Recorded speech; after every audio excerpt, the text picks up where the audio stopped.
In the fall, I cut my grass relatively short. It's about 2 inches, and I may even lower it down another notch, which would probably be about half of an inch, down about 1.5 inches tall.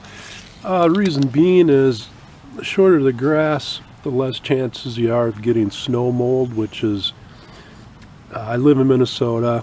We have probably snow on the ground for 4 to 5 months generally, usually December through March into April, sometimes November, sometimes even October. So the lawn is covered with grass for a long time, and then in the spring when it melts, you'll have this, if you get the snow mold, you'll have this white looking mold all over your yard, and cutting it shorter will prevent that.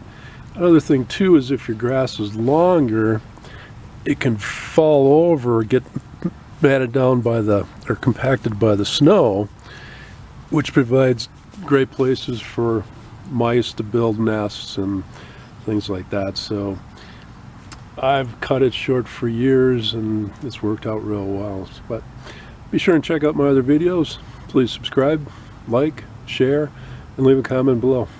Have a great day.